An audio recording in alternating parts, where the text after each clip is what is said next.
Radio Foot International, Annie Gasnier. Bonjour, bienvenue dans Radio Foot International, bienvenue dans notre Café des Sports hebdomadaire.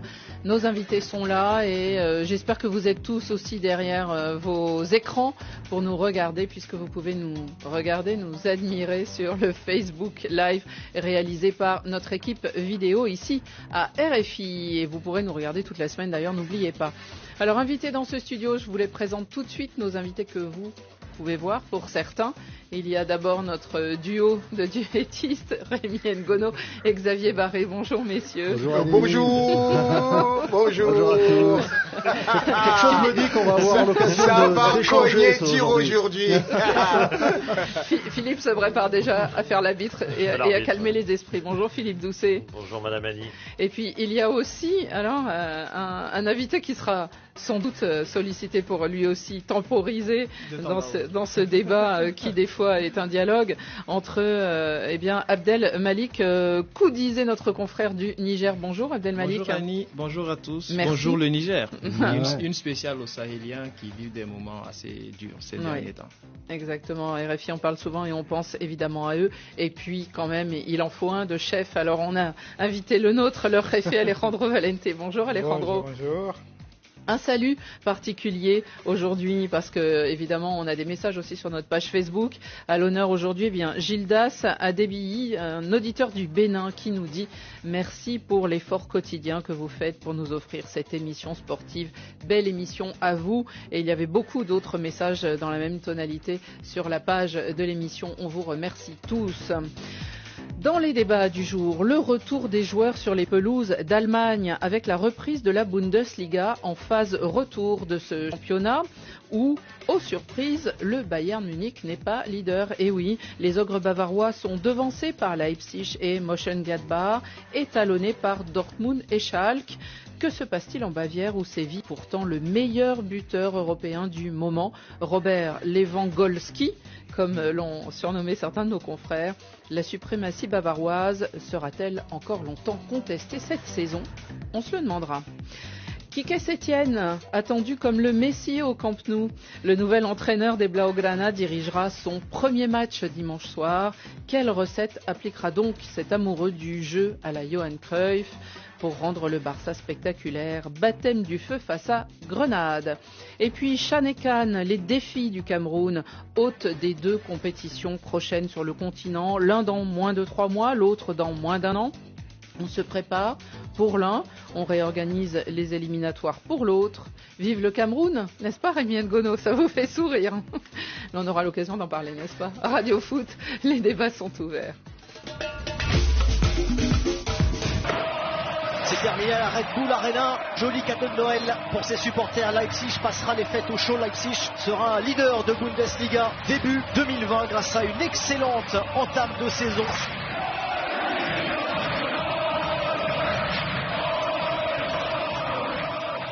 Fini les vacances, le championnat d'Allemagne reprend dès ce soir avec Schalke 04, Mönchengladbach, le 5e contre le 2e en match d'ouverture. Le Bayern Munich, champion sortant, sacré champion ces 7 dernières années, jouera lui dimanche soir à Berlin. Un club bavarois, le plus titré du pays, qui n'est pas en tête en milieu de saison, voilà, qui n'est pas commun outre-Rhin.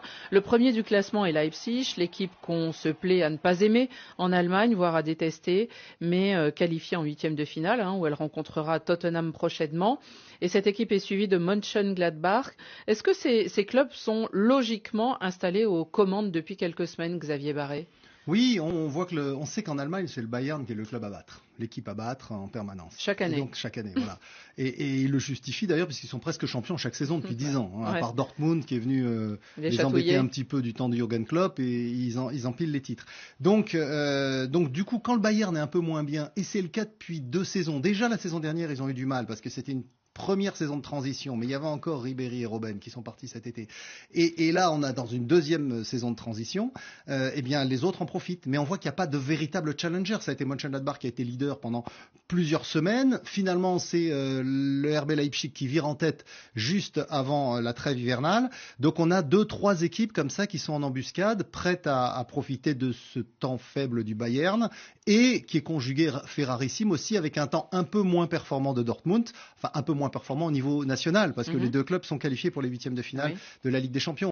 Donc voilà, donc on sait que l'automne est très énergivore pour les clubs qui sont engagés en Ligue des Champions. Le Bayern et Dortmund ont un petit peu moins de marge actuellement et du coup d'autres clubs en profitent. Et le RB Leipzig, c'est sûrement, je pense au niveau du foot européen, un des plus beaux projets qui est en train de se mettre en place parce qu'il n'y a pas que l'équipe première. Qui est régulier ces dernières années, effectivement. Absolument. Abdelmalik, est-ce qu'on peut imaginer que ces deux équipes vont tenir la distance, c'est-à-dire tenir la dragée haute jusqu'à la fin de saison au Bayern? Je pense que c'est là où ça va se jouer.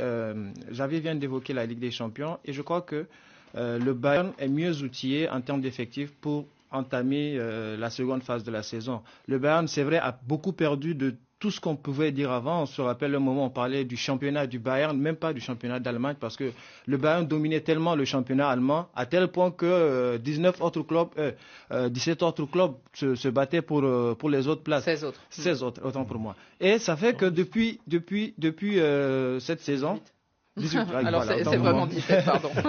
donc depuis cette saison, on se rend compte que le Bayern a presque tout perdu. C'est une équipe qui encaisse, qui ne marque pas comme avant et qui perd à domicile, ce qui était quand même rare par le passé.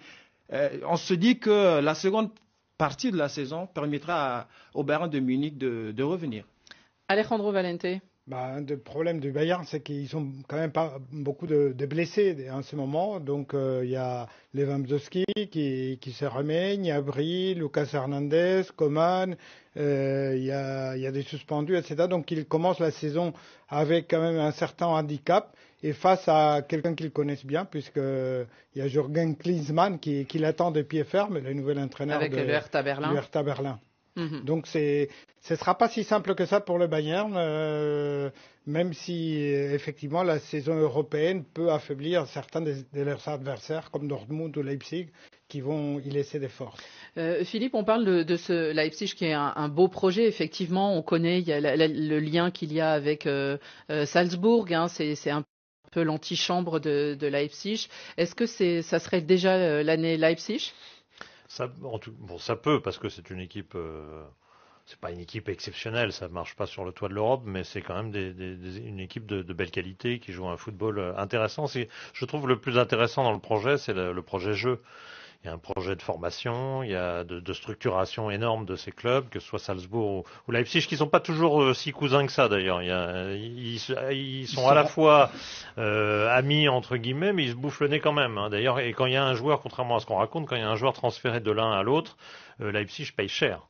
Ils ont la priorité, c'est vrai, mais ils payent cher les joueurs de Salzbourg parce que ça fait partie du modèle économique. Et ils se font aucun cadeau entre eux, puis ils se tirent la bourre et c'est plutôt alors. C'est plutôt positif. Mais globalement, il y a un projet jeu qui est très intéressant. Il y a vraiment c'est Rangnick qui est l'inspirateur de tout ça. Il y a vraiment une philosophie de jeu qui est très très positive, qui se traduit par des tas de recrutements en Afrique par exemple et ailleurs, en allant chercher des joueurs, un certain type de joueurs, et on cherche vraiment des joueurs intéressants. Alors ce club n'est pas aimé parce qu'il s'est construit vraiment sur Red Bull, sur le côté marque allemand. Parce qu'il est aussi situé en Allemagne de l'Est et qu'il y avait certaines images peut-être aussi, négatives derrière. Oui, il y a eu aussi des histoires de supporters pendant un temps, etc. C'est vrai.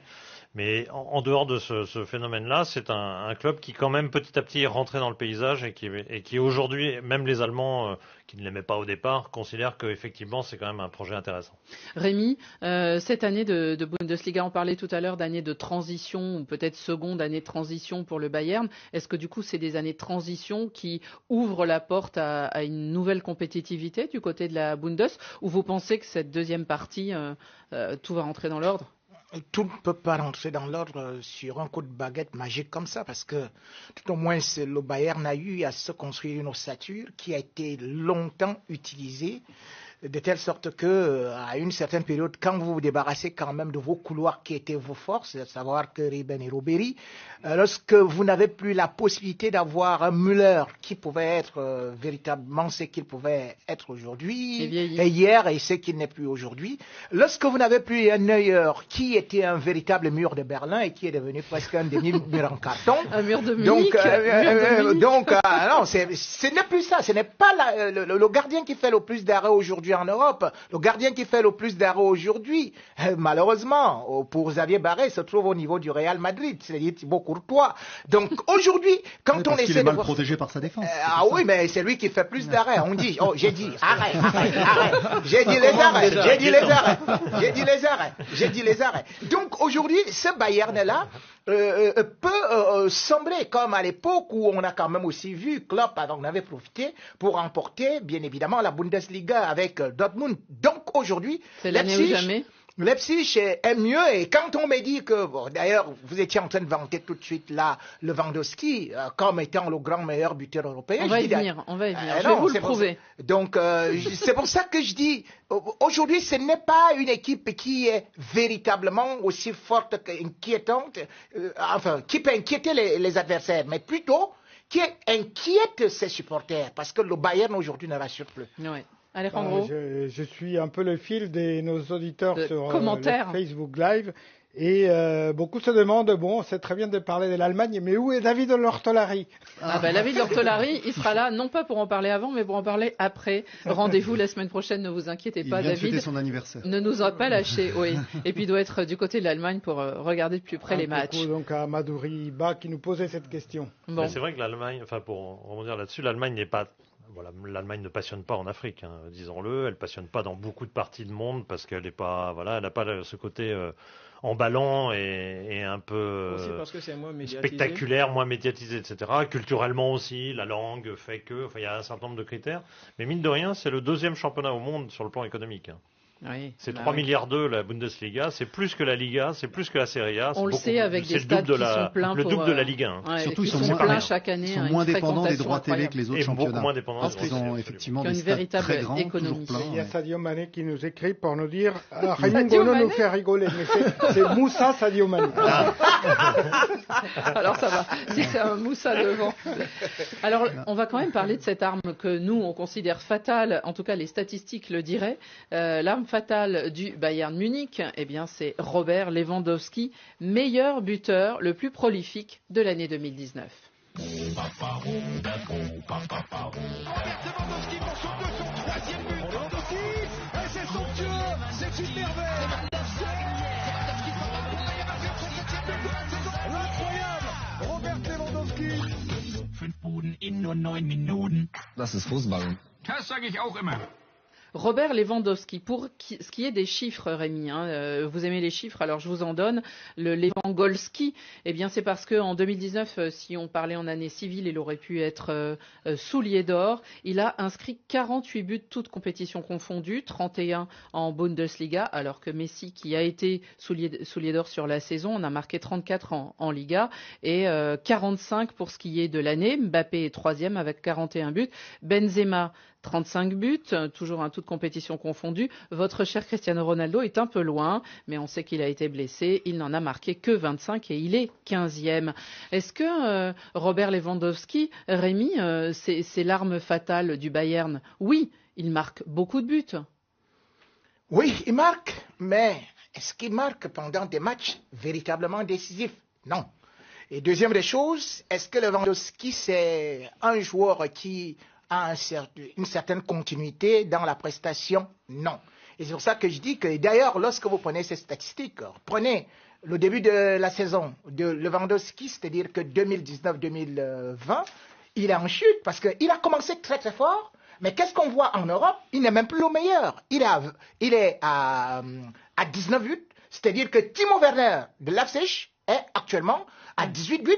Et le meilleur buteur européen actuellement, c'est Ciro Immobile de Lazio. Oui, donc, c'est pour ça que je dis que Lewandowski, certes, c'est un attaquant qu'on voit voir et souvent dans des matchs qui ne valent que du beurre ou bien qui ne sont pas très décisifs. Mais quand il faut aller au dernier sprint, Lewandowski, c'est fini. Alejandro, vous êtes d'accord avec Rémi? Oui, pour une fois, je suis d'accord avec Rémi. C'est à noter. C'est vrai que Lewandowski, régulièrement, on s'enflamme pour lui et puis il déçoit lorsqu'il y a les grands rendez-vous où on le voit disparaître.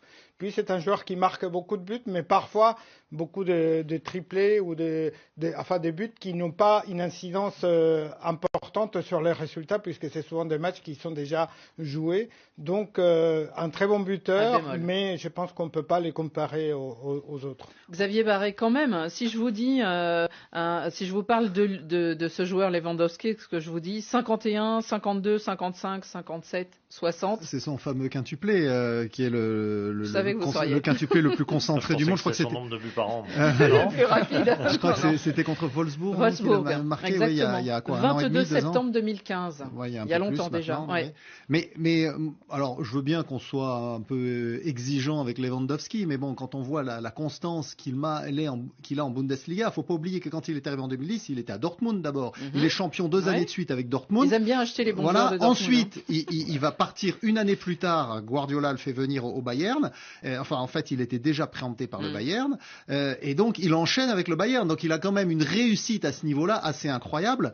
Et maintenant, c'est que c'est un vrai buteur. C'est un vrai buteur. Et il dépend aussi des ballons qu'on lui apporte. Et pour ça, on voit la différence avec son équipe nationale. Par exemple, la Pologne, dont il est le capitaine, qui est qualifié pour l'Euro et qui régulièrement déçoit dans les phases finales parce qu'effectivement, il n'a pas le même entourage en sélection que dans son club. Donc, effectivement, il est très soutenu au Bayern de Munich, mais quand même, il est là pour les mettre, ses buts. Et on voit qu'il rate très peu de matchs, il est rarement blessé, mais quand il n'est pas là, effectivement, le Bayern est tout de suite beaucoup moins à l'aise pour marquer. Blancoba demande à Rémi si les 4 buts que Lewandowski a marqués contre le Real Madrid n'étaient pas des buts importants. Non, c'était un petit match. C'était une demi-finale de Ligue des Champions. Petit match. C'est l'exception qui confirme là. Si vous voulez donc prendre juste le seul match, alors que quand vous avez par exemple d'autres joueurs comme j'ai cité dans la planète du football, vous allez vous rendre compte que tout le temps ils marquent des triplés contre de grandes équipes. Le cas de Cristiano Ronaldo, voilà, c'est comme ça. C'est-à-dire qu'il te marque, voilà, tout le temps, c'est des grands matchs comme ça. Mais il a marqué ça. Est-ce qu'il est allé jusqu'au bout? Non, il n'est pas allé jusqu'au bout. Donc, quand on lui a demandé que réussit encore l'exploit, il était fini. Mais Lewandowski, c'est qui? Comme je viens de le dire, Lewandowski, c'est qui? C'est qui grille qui? Le vieux coq de Mamadou. Philippe. Mais c'est marrant qu'on ne parle pas de ce joueur, on ne parle que de ses statistiques, ce qui est quand même extrêmement réducteur, parce que c'est un remarquable joueur. Et personne ne le dit. On est là à dire, oui, il marque tant de buts, etc. Bon, c'est bien, les statistiques, ça prouve des choses, évidemment, parce que c'est pas seulement pousser la balle, pas seulement pousser la balle au fond du but. Évidemment qu'il y en a des plus spectaculaires que d'autres, mais c'est d'abord un remarquable joueur. On parle jamais de lui comme ça. C'est un remarquable joueur, techniquement extrêmement fin. Non, mais c'est un joueur extrêmement fin, très intelligent, très habile, très fin techniquement. Un peu mal considéré. Mais alors il va pas très très vite. Il a besoin effectivement d'une équipe qui construit autour de lui. Il a besoin d'un certain nombre de choses. Donc on va pas le considérer comme l'égal de Ronaldo et Messi, ce qui est vrai d'ailleurs. Il est derrière bien évidemment. Enfin comme tous les joueurs de la planète. C'est pas très compliqué. Il est derrière, mais il est même pas considéré juste derrière. Il est considéré très loin, alors que c'est vraiment un vrai super joueur. Il y a plusieurs clubs anglais qui ont essayé de le recruter. Il y avait eu des rumeurs, je me souviens aussi autour du Real, qui aurait eu envie pendant un moment. Abdelmalik. Mais le Bayern ne veut pas le lâcher. Il a un très gros salaire au Bayern. Le Bayern a payé très cher à l'époque pour le faire venir de Dortmund. Et c'est un élément essentiel du Bayern Munich. Je pense pas aussi s'il est aussi motivé à quitter l'Allemagne tout de suite. Après, Philippe vient d'évoquer les stats, mais quand même, il y a une stat que j'ai vue qui est quand même hallucinant pour un joueur comme lui. Depuis son arrivée en 2014 au Bayern, il est à 267 matchs joués, donc pour 221 buts. C'est quand même beaucoup. Peu importe l'adversaire, on peut jouer contre des équipes de bas niveau et ne pas être performant. Après, il faut dire aussi une chose, c'est vrai qu'il vient de loin, il vient de Varsovie, mais le côté médiatique... Encore plus à l'est, oui, il est dans la partie de la Pologne, à la frontière de la Lituanie presque. Oui, né à Varsovie exactement, mais peut-être originaire d'une autre région. Ce côté médiatique, il est hyper important. À ce jour, quand on parle, on évoque un joueur, On venait de Varsovie et d'où vient Messi en Argentine là. Messi a tout fait en Espagne, c'est pas la même chose. Messi il a tout fait en Espagne. Là c'est seulement c'est sa deuxième destination après la Pologne. Il a quitté la Pologne directement, il est arrivé. Il joue en Europe, on n'a pas besoin de connaître d'où il vient. Je dis bien, c'est comme si tu veux connaître les origines du papillon qui vient de la chenille. Mais toujours est-il qu'aujourd'hui, lorsqu'un joueur est bon, qu'il vienne d'un fond du village, parce que d'ailleurs, mais quand il arrive en Europe, il doit briller. Ce n'est pas mais justement, moi qui compte. Je suis de sur toute l'aspect. façon, j'ai toujours dit, le soleil n'oublie jamais un village. Donc si le soleil ne brille pas à Varsovie, ce n'est pas pour cette raison qu'il ne vient pas briller en Europe. Non, mais Rémi, on parle d'une histoire d'image. Exactement, je parlais beaucoup plus de l'aspect image.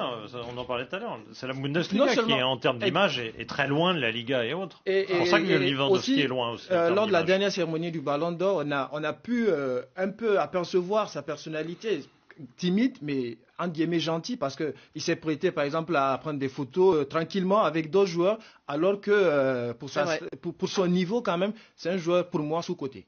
Oui, sans doute. Il y a quand même juste une petite chose que je voudrais dire, c'est que l'Allemagne qui avait à l'époque naturalisé et Podolski et Klose et qui avait des grands buteurs allemand, mais d'origine née en Pologne, aurait bien aimé que Lewandowski joue pour l'Allemagne. Ouais, il a préféré rester pour la Pologne.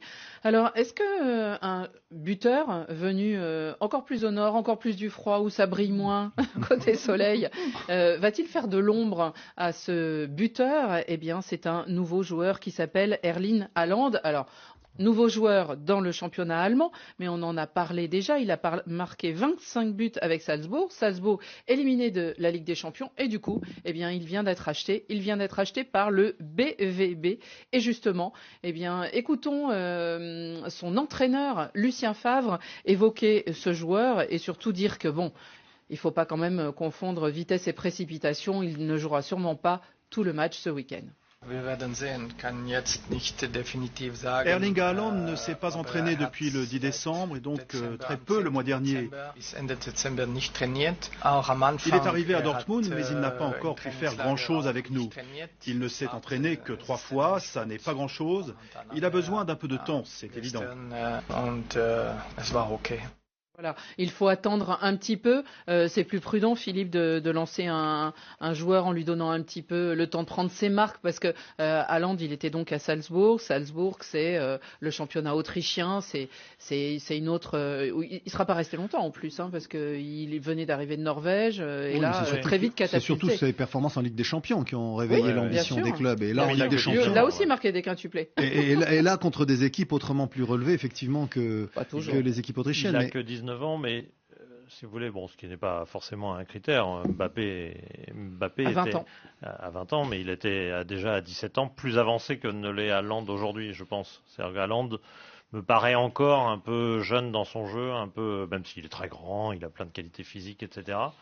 Je peux comprendre que Lucien Favre soit relativement prudent avec lui. Je pense qu'il c'est pas un joueur totalement fini, me semble-t-il. Je pense qu'il lui manque peut-être un peu il a peut-être été trop longtemps, c'est pas un critère de jugement, mais il vient effectivement de Norvège et il a pas assez de jeu derrière lui au haut niveau, me semble-t-il. Mais c'est un jugement un peu sur peu d'éléments. Alejandro, il fait la une de Kicker. On peut le voir sur le Facebook Live derrière nous. Ce joueur, ce très jeune joueur, on risque en plus de le voir quand même dans une certaine équipe du BVB face au Paris Saint-Germain en Ligue des Champions, ou ça serait jugé trop tôt? Je pense que c'est dans un mois. Pas tôt du tout, puisqu'il a performé déjà dans la phase des poules. C'est un joueur qui est en train de gérer parfaitement sa montée en puissance. Il aurait pu aller dans d'autres clubs. Je crois que Manchester United... Il a été prudent, il était très prudent. L'a sollicité. Même le Real, Liverpool, tout le monde s'est un peu intéressé à lui, Manchester United. Après, beaucoup d'équipes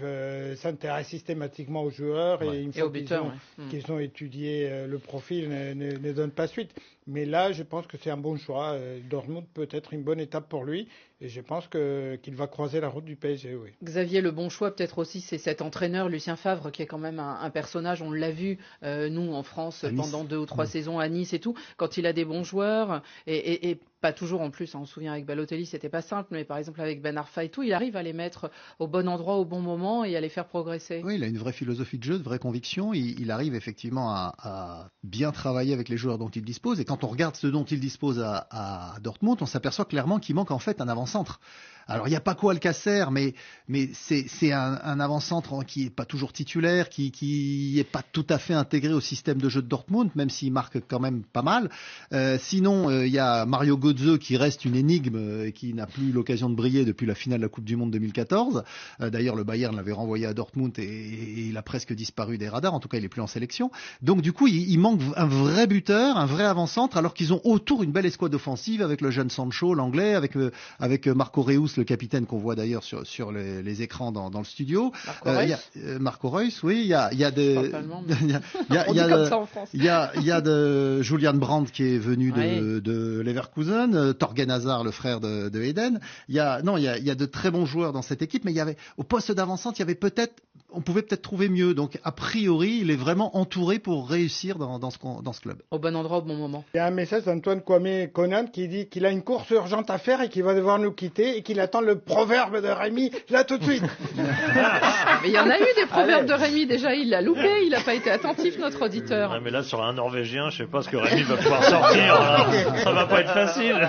Non mais on peut rappeler juste une chose qu'effectivement il est pourtant prévenu du monde du football au Hollande puisque son père était lui-même professionnel. Hollande, non, à Hollande. Hollande, on dit en Norvège. On dit à Hollande. Bref, puisque son père Alf Inge Haaland a joué en Angleterre et il s'est fait casser la jambe par Roy Keane à l'époque, le capitaine de Manchester United, et il n'a jamais pu reprendre. Oui, mais lui n'a jamais pu reprendre sa carrière. Il a eu la carrière vraiment brisée par Keane. Allez, on continue et on va faire plaisir au Réfé, on va faire plaisir à Rémi aussi et à Xavier, direction l'Espagne.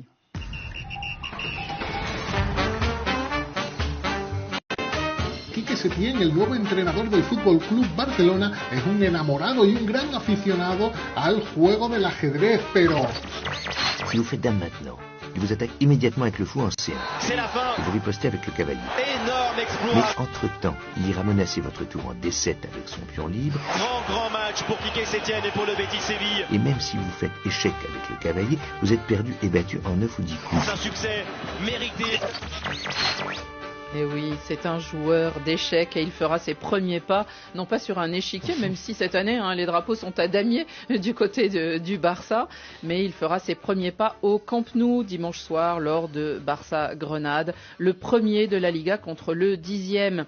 Son nom donc Quique Setién et le match sera regardé à la loupe par les socios et tous les amoureux du Barça car le club, pourtant leader d'Espagne, a donc changé d'entraîneur en début de semaine à l'issue d'un scénario qui a duré des heures et des heures. On vous l'a raconté sur RFI notamment grâce à François David. Salida donc pour Ernesto Valverde, bienvenida pour Quique Setién. Alejandro Valente, on sait peu de choses de lui, il aime jouer aux échecs, il est assez humble, il est sexagénaire, il gardait ses vaches il n'y a pas encore longtemps. Est-ce que sa tactique qui apparemment doit faire rêver les socios a d'abord été celle d'inviter tout le monde au restaurant? Oui, en tout cas, il a essayé effectivement de créer un élan de communication au sein de l'équipe. Il a multiplié les entraînements. Il a organisé un dîner entre joueurs. Bon, tout ça, c'est positif. Ça c'est pour l'image. Il y a un peu d'image et il y a un peu aussi la volonté de donner aux joueurs l'envie de se lancer dans une nouvelle étape, dans un nouveau challenge. On a beaucoup dit ici que les joueurs du Barça manquaient un peu de jus. On voyait dans beaucoup de matchs pour finir les matchs, etc. Donc il a doublé les séances d'entraînement. Il a beaucoup insisté sur le fait qu'il fallait vraiment des joueurs capables de jouer 90 minutes.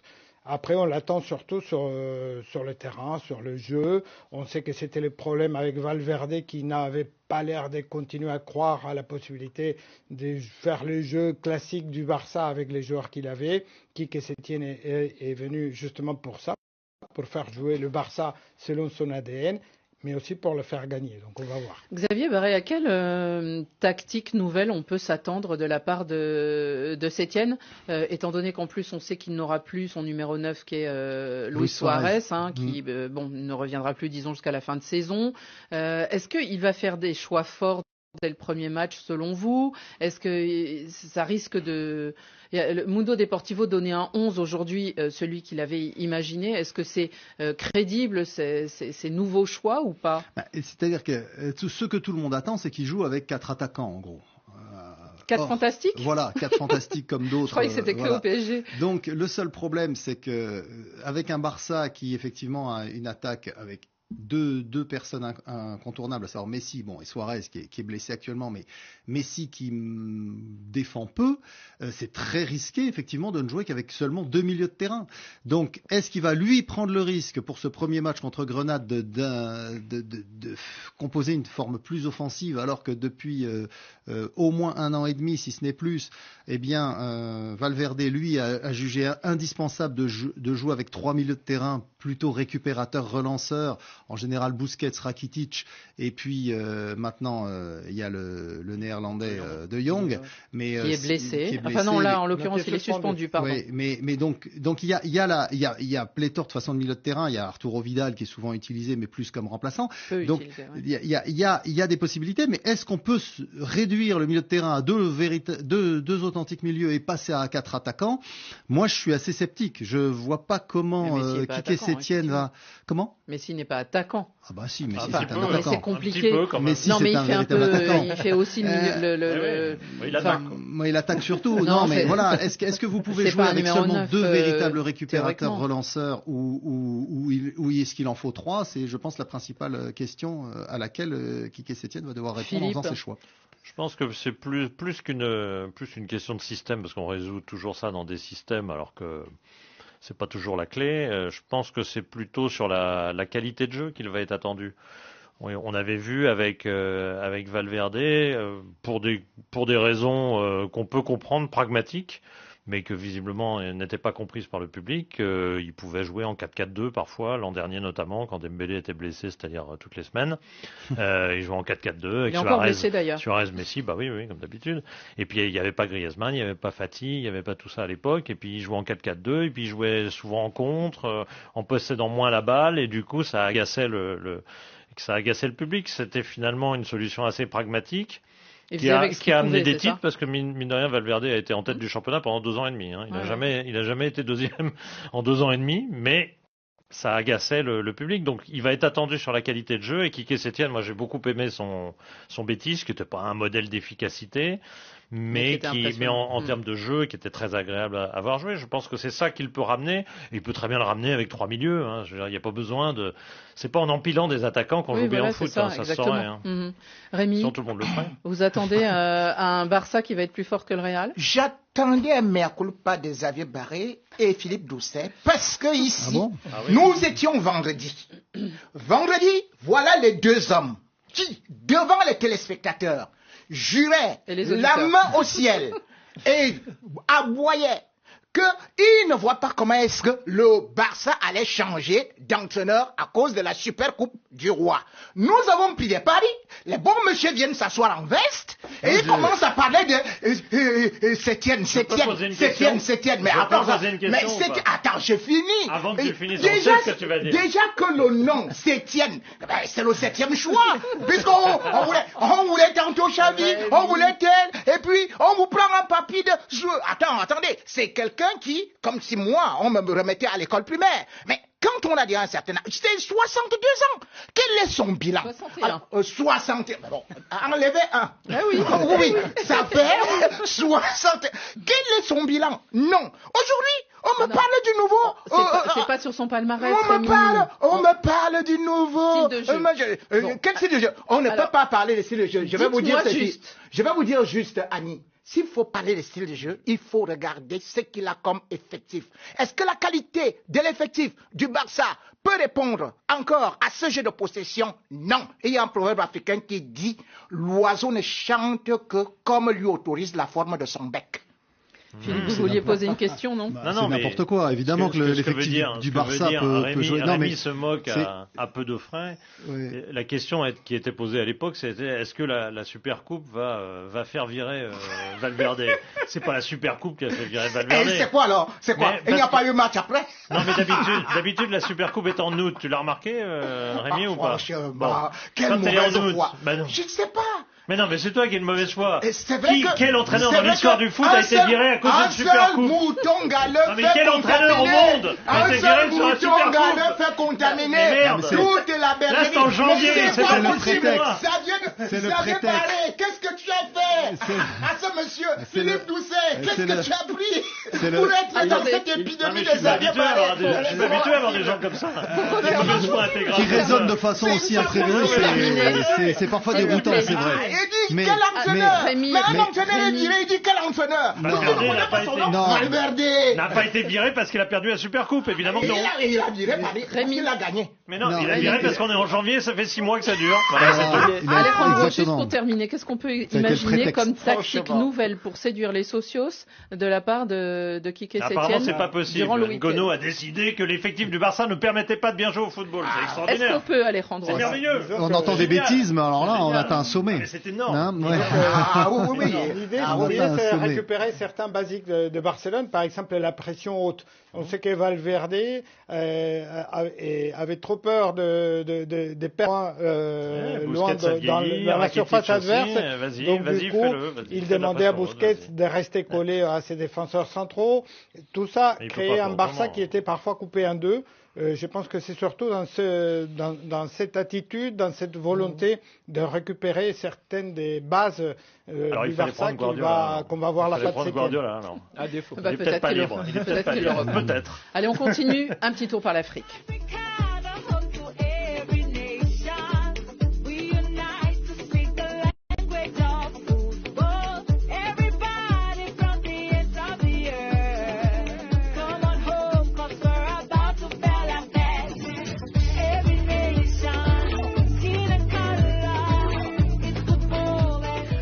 Et de l'anglais qui chante les louanges du Chan, le prochain Chan qui se déroulera donc très très prochainement au Cameroun dans moins de 3 mois. Le Cameroun à l'honneur sur le continent africain, donc le pays des lions indomptables, quintuple champion d'Afrique, faut-il le rappeler, qui accueillera donc la CAN en janvier prochain et le Chan très prochainement, coup d'envoi le 4 avril prochain. Abdelmalik Koudizé, le Niger, il est qualifié pour cette compétition. Ça mobilise, on le rappelle, aux auditeurs, des joueurs locaux. Est-ce que c'est une compétition importante pour le Niger? Pour beaucoup de pays comme le Niger, qui ont très peu de joueurs évoluant dans les championnats européens ou ailleurs, c'est la CAN. Pour le Niger, en 6 éditions, ce sera la 3e participation.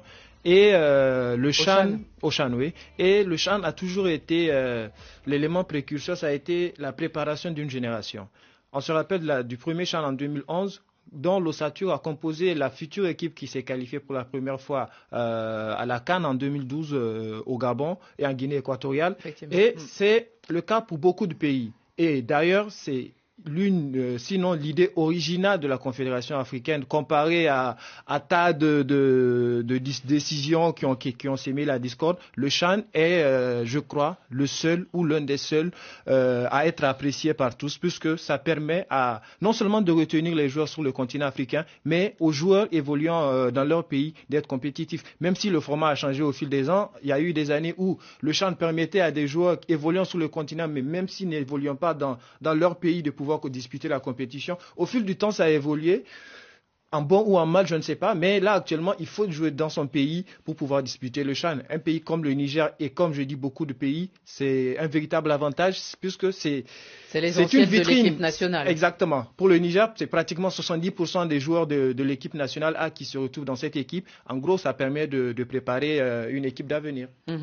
Alors, pour préparer ce Chan, il y a un tournoi qui se déroule à Kinshasa ces jours-ci, le Tifoko, tournoi international avec 4 équipes, ça se terminera dimanche. Il y a les 2 Congos, RDC et Congo-Brazza. Il y a aussi le Niger qui est là et le Burkina Faso. On va écouter l'entraîneur adjoint de la RDC, équipe Chan, bien sûr, au micro de Moana Kabulo, et c'est Guy Bakouza. La majorité des joueurs composant cette sélection est très sollicitée avec les coupes africaines interclubs. Donc pour nous, c'était une bonne occasion à saisir, avoir tout le groupe et nous permettre de présenter le projet de jeu et faire une très belle répétition. Donc 2 objectifs, faire une belle répétition pour avril aussi gagner. Parce que ça se joue chez nous et c'est une première édition. Il faut commencer l'année avec des victoires. Une première édition, un tournoi qui va donner le là pour vous, Abdelmalik. C'est la manière finalement de préparer la compétition, de se retrouver ensemble pour les joueurs. Pour beaucoup de joueurs, et puis c'est là, on est à 4 équipes. Par exemple, pour le Niger, ce sera la première étape de la préparation. Après, il y aura d'autres matchs amicaux, puisque avril, c'est quand même dans 3 mois. C'est l'une des meilleures formes, puisque ça permet déjà de se comparer à des équipes qualifiées, même si on sait que la majorité des équipes subsahariennes ont presque le même style de jeu. Le Congo fait un peu exception à la règle quand même. Philippe, vous êtes d'accord sur cette compétition qui est importante pour le continent africain et pour tous ces joueurs qui ne sont pas expatriés et qui finalement peuvent aussi se montrer? Moi, je trouve que c'était une idée au départ géniale. Parce que, on le sait, c'est 75% à peu près des joueurs qui jouent la CAN n'évoluent pas en Afrique. Donc on s'est dit, tiens, c'est le moyen de faire une véritable CAN, mais des joueurs qui évoluent en Afrique. Alors après, est-ce qu'elle a bien vieilli? J'ai quelques doutes. Ouais, je pense que je trouve qu'il y a peut-être des évolutions à faire. Peut-être faudrait-il autoriser les joueurs qui jouent en Afrique tout court. Peut-être faudrait-il limiter l'âge surtout. Parce qu'aujourd'hui, avoir un joueur qui joue le CHAN à 30 ans, c'est bien pour lui, c'est génial parce qu'il goûtera jamais au maillot national, mais quelque part, ça n'a pas d'intérêt en vue de la sélection A, en vue d'un avenir. Donc peut-être que ça devrait devenir une compétition moins de 23 qui qualifierait d'ailleurs pour les Jeux Olympiques au passage. Donc il y a peut-être des évolutions à faire, mais dans le fond, en tout cas, pour une fois, l'Afrique avait inventé quelque chose, ne s'était pas résolue à seulement copier ce qui se fait ailleurs. Elle avait inventé, elle avait créé quelque chose. Après, il y a peut-être des aménagements à faire, mais en tout cas, je considère que c'est toujours une belle épreuve. J'étais la dernière fois au Maroc. C'est une épreuve intéressante à suivre, avec des défauts, mais c'est quand même, il y a une idée, quoi. Il y a une idée là-dessous intéressante, et l'idée majeure, c'est d'aider les championnats locaux africains qui souffrent beaucoup, bien sûr. Rémi, que de défis pour le Cameroun en recevant le CHAN et quelques mois après la CAN avec plusieurs mois d'anticipation en plus, puisque ça sera finalement au mois de janvier. C'est l'occasion pour le Cameroun de prouver quelque chose? Prouver. Je vais vous dire une chose que le 10 août 2017, c'est le président de la République du Cameroun, M. Paul Biya, qui disait « La CAN 2019, c'est demain. Et le Cameroun sera prêt le jour 10. J'en prends engagement. » J'ai dit c'était le 10 août 2017. Nous sommes en 2020. Le Cameroun n'est toujours pas prêt. Son stade qui porte son nom, pour l'instant, n'est pas prêt. Alors qu'il était prévu pour 163 millions, le budget est monté à 300 millions, ce qui signifie qu'il est supérieur au Stade de France qui peut être couvert. Et on nous fait comprendre qu'on anticipe parce qu'à cause des conditions météorologiques, première des choses. Alors, est-ce qu'on ne joue pas au football en Afrique pendant la saison des pluies? Voilà la première question que je viens de découvrir. La réponse, Ahmad nous dit non, on ne peut pas le dire. Deuxième des choses, tout ce que je constate, c'est que Ahmad n'a pas attendu le rapport d'inspection parce que généralement, il remettait souvent ce qu'on appelle un cabinet d'expertise qui devait rendre les résultats. Non, il vient à la veille de l'élection, des élections législatives comme à la veille de l'élection présidentielle, nous dit, bon écoutez, le Cameroun aura droit à la CAN. C'est le comité exécutif qui est seul habilité à le dire. On verra ça, Rémi. Donc, on suivra la préparation de tous ces stades qui doivent accueillir ces deux compétitions. Allez, la session carton tout de suite. Carton jaune. Un carton jaune. Ouh là là là là, carton rouge. Carton rouge. Dans la confusion. Carton vert. Extraordinaire. Rien à dire. Le carton de Radio Foot International, c'est nous qui prenons la parole aujourd'hui, mais c'est parce que vous allez voir, c'est assez amusant. C'est un carton un peu rouge de colère, rouge comme la tenue du Père Noël. Vous pourrez d'ailleurs voir une image derrière moi. Et je vais vous poser cette question.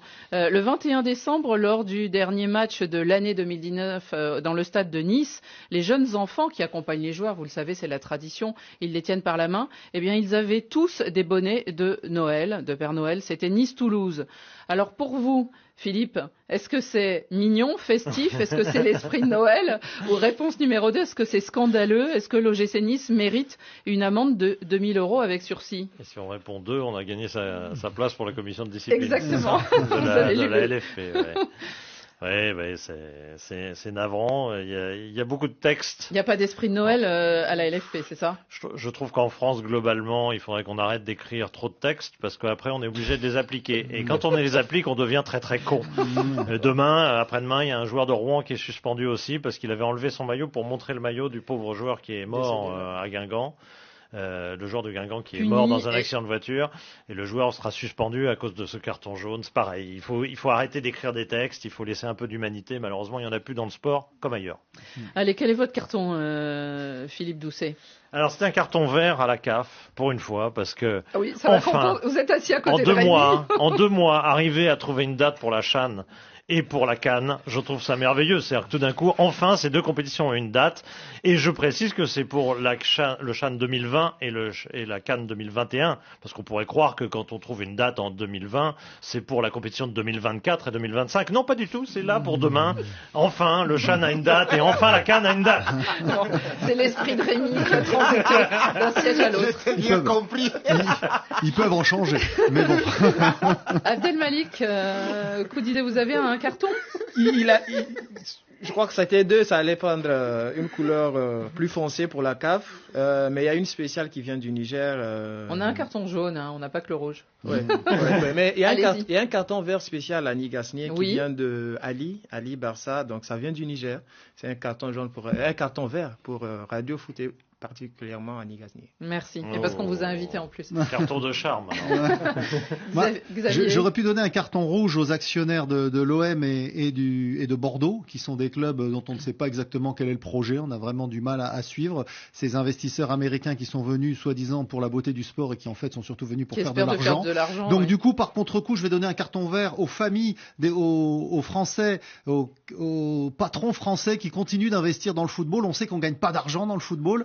En tout cas, les patrons français le savent, mais ils continuent d'investir et grâce à eux, il y a des clubs qui vivent. Je pense à Montpellier avec la famille Nicolin, à Rennes avec la famille Pinault, également à Jean-Pierre Caillot qui soutient le stade de Reims depuis de nombreuses années. Et donc, je dis que finalement, à vouloir courir après les investisseurs étrangers qui n'ont pas toujours le bon état d'esprit, eh bien, on met des clubs en difficulté ou en tout cas, on rend leur stratégie illisible. Alors que finalement, quand on s'appuie sur les capitalistes français en place, quand ils veulent bien investir dans le sport, ce qui n'est pas le cas de tous, eh ben on a quelque part des projets cohérents et qui mènent finalement à des bons résultats sportifs. On l'a vu l'an dernier avec Rennes, on le voit avec Reims actuellement. Cocorico, n'est-ce pas, Xavier Barré? Alejandro. Carton rouge à l'UEFA qui a manipulé les résultats pour la désignation de son équipe de l'année 2019. Bon, vous connaissez les faits. Messi, Lewandowski, Mbappé ont été choisis comme les meilleurs attaquants. Alors, pour faire de la place à Cristiano Ronaldo qui n'avait pas été élu, on a changé les dessins de cette équipe en 4-2-4 et on a écarté N'Golo Kanté pour faire de la place à Cristiano Ronaldo. Voilà, c'est un scandale. C'est un scandale. C'est un scandale. Et là, on a 4 fantastiques aussi. Rémi, pour conclure, vous avez 20 secondes.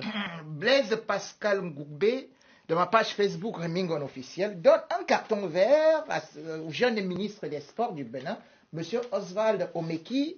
Il dit que celui-là, elle a réussi à rehausser le niveau du football béninois. Donc, ça mérite beaucoup de félicitations par rapport aux anciens qui étaient là pour mettre le désordre tel que Anjoura Moucharaf. Donc, en Afrique, il ne faut pas toujours faire avec des anciens. On peut bien prendre des jeunes qui peuvent faire de très bonnes choses. Comme le dit un proverbe africain, mieux vaut un petit feu qui te réchauffe qu'un vieux feu qui te brûle.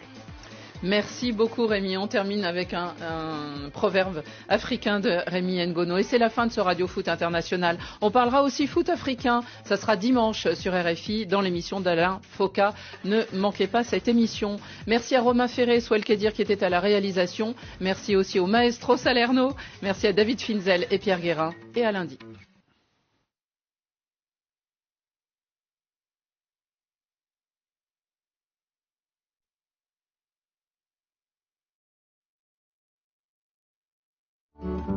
Qui sait demain pour que cette chanson d'amour finisse bien.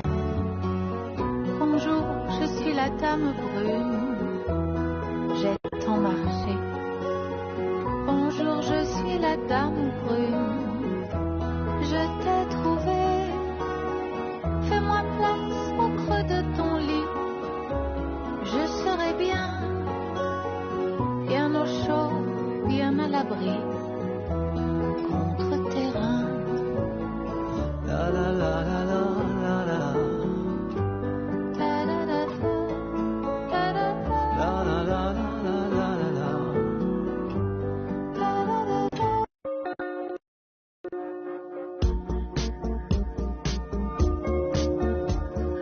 RFI Musique.